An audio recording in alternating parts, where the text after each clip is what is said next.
Petualangan si ikan kecil yang pemberani. Di dasar laut yang dalam dan penuh warna, hiduplah seekor ikan kecil bernama Nino. Nino adalah ikan yang mungil dengan sisik berwarna biru cerah. Walaupun tubuhnya kecil, hatinya besar dan penuh keberanian. Namun, karena tubuhnya kecil, teman-temannya sering meremehkannya. Pada suatu hari, Nino mendengar cerita tentang mutiara Laut Selatan yang konon bisa mengabulkan permintaan siapapun yang menemukannya. Ikan-ikan besar dan tangguh selalu bermimpi mendapatkannya, tapi tak ada satupun yang berhasil, karena mutiara itu dijaga oleh gurita hitam yang menyeramkan. Nino merasa penasaran dan ingin membuktikan bahwa meskipun tubuhnya kecil, dia bisa menjadi pahlawan. Dengan tekad kuat, ia memutuskan untuk mencari mutiara itu. Bab 1, Teman Perjalanan. Saat Nino memulai perjalanannya, dia bertemu dengan seekor kura-kura bernama Tito yang sedang beristirahat di antara karang. "Aku mendengar kamu ingin mencari mutiara Laut Selatan," kata Tito. "Itu perjalanan yang sulit dan penuh bahaya. Kamu yakin ingin pergi, Nino?" Nino mengangguk. "Aku ingin mencoba, Tito. Aku ingin membuktikan bahwa ikan kecil juga bisa melakukan hal besar." Tito tersenyum. "Baiklah, aku akan menemanimu. Bersama-sama, kita akan lebih kuat." Maka, Nino dan Tito memulai perjalanan mereka menuju Laut Selatan. Sepanjang perjalanan, mereka bertemu berbagai makhluk laut. Ada bintang laut yang memberi mereka petunjuk arah, dan ada kawanan ubur-ubur yang menari-nari di bawah cahaya matahari. Bab 2, Melewati Laut Berombak. Perjalanan tidak selalu mudah. Mereka harus melewati laut berombak, tempat banyak ikan besar dan ganas berkeliaran. Nino merasa ketakutan, tapi Tito menenangkannya. "Tenang, Nino, jika kita tetap bersama dan berhati-hati, kita akan selamat," kata Tito sambil memeluk Nino erat.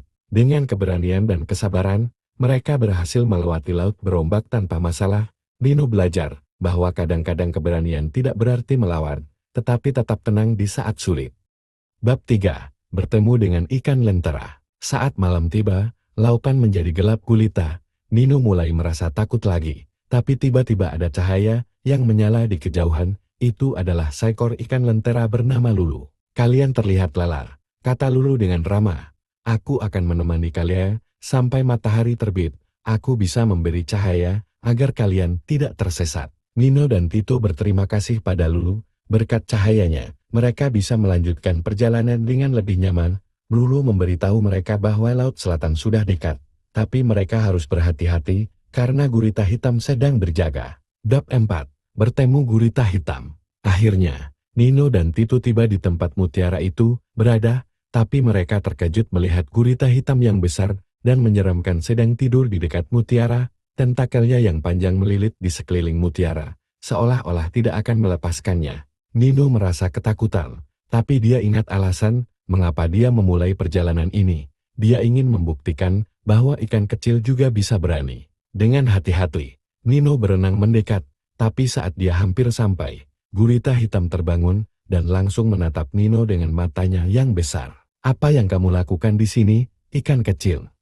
tanya gurita hitam dengan suara menggelegar. Nino gemetar, tapi dia memberanikan diri untuk berbicara. "Aku datang untuk mengambil mutiara Laut Selatan. Aku tahu aku kecil, tapi aku ingin membuktikan bahwa aku juga bisa berani." Gurita hitam terdiam sejenak, lalu tertawa. "Banyak ikan besar dan kuat datang ke sini untuk mengambil mutiara ini, tapi tidak ada satupun yang berhasil. Mengapa kamu berpikir bahwa kamu, ikan kecil yang lemah, bisa mengambilnya?" Nino tersenyum, karena keberanian tidak diukur dari besar atau kecilnya tubuh, tapi dari besarnya hati dan niat. Kata-kata Nino membuat gurita hitam tersentuh. Ia berpikir sejenak dan berkata, "Baiklah, kalau kamu bisa membuktikan keberanianmu, aku akan memberimu mutiara ini, tapi kamu harus melewati tantangan terakhirku." Bab 5, Tantangan Terakhir. Gurita hitam mengeluarkan 3 tiram besar dan meletakkannya di hadapan Nino. "Di salah satu tiram ini ada mutiara. Jika kamu bisa menemukannya, mutiara itu akan menjadi milikmu."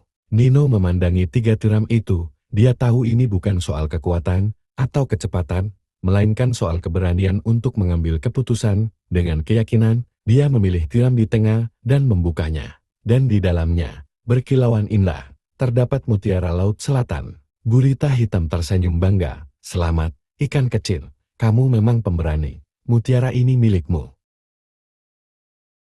Bab 6. Pulang dengan kebanggaan. Dengan gembira, Nino dan Tito pulang ke rumah. Saat teman-temannya melihat Nino membawa mutiara Laut Selatan, mereka semua kagum. "Nino, kamu memang pemberani," kata mereka. Ternyata keberanian tidak diukur dari ukuran tubuh. Nino tersenyum bahagia. Perjalanannya telah membuktikan bahwa dengan keberanian, apapun mungkin terjadi, bahkan bagi ikan kecil seperti dirinya. Akhir. Dongeng ini mengajarkan bahwa keberanian tidak ditentukan oleh besar atau kecilnya tubuh, tetapi oleh besar atau kecilnya hati dan tekad. Nino si ikan kecil telah membuktikan bahwa siapapun, tidak peduli seberapa kecil, bisa melakukan hal besar dengan keberanian yang tulus.